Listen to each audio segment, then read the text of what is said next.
tarde, o meu nome é Jonas, eu sou aluno do 9º período do curso de Engenharia Agronômica da Universidade de Franca.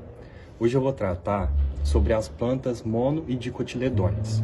As plantas monocotiledôneas são aquelas que possuem um cotilédone, enquanto as dicotiledôneas possuem 2.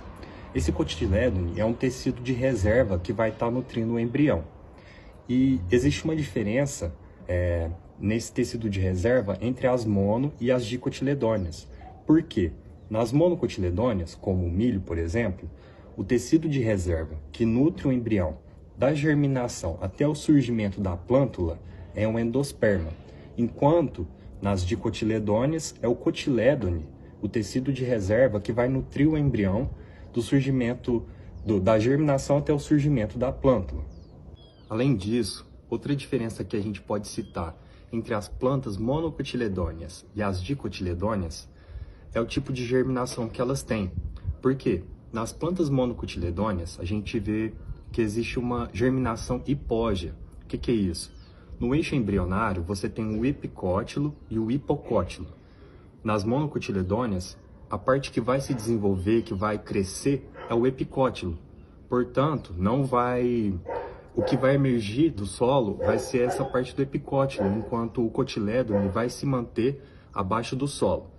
Já nas dicotiledôneas, a gente observa um tipo de germinação epígea, que consiste no seguinte: o hipocótilo, que está no eixo embrionário, se desenvolve, se alonga e vai emergir sobre o solo. Com isso, o cotilédone das plantas dicotiledôneas emergem também ao solo. E elas vão abrindo, esses cotilédones vão abrir, vão surgir as folhas primárias até que caiam esses cotilédones. Surgiu as folhas primárias, a planta começa a se manter, né, com o seu próprio alimento, fazer a fotossíntese.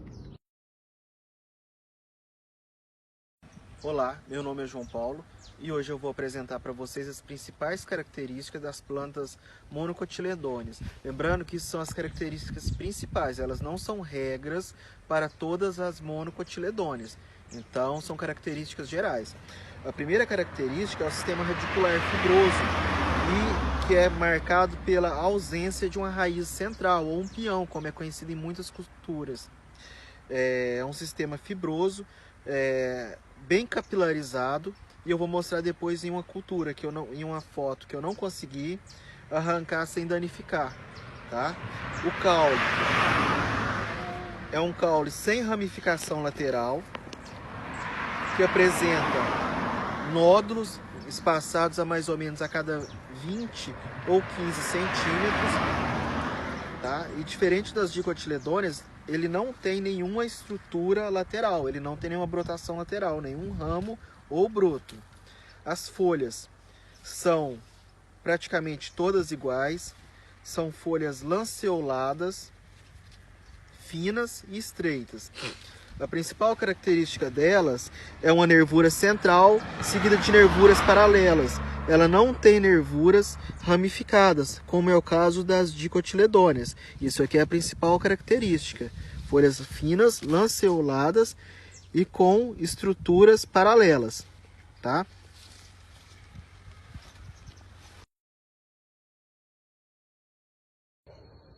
Pessoal, bom dia. Meu nome é Cleiton Simões. Hoje vamos falar um pouco sobre as plantas eudicotiledôneas. A gente está usando o cafieiro aqui para servir de exemplo. O nome científico é Coffea arábica. É uma planta que cresce com ramos ortotrópicos, plagiotrópicos. Uma observação interessante nessa cultura é que ela possui aparência diferente na parte superior e inferior da folha, tanto em aparência e estruturas.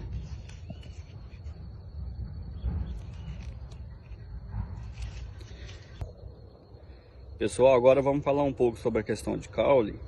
Na parte interna do caule, ele é formado por feixes vasculares, onde tem a divisão do xilema e do floema.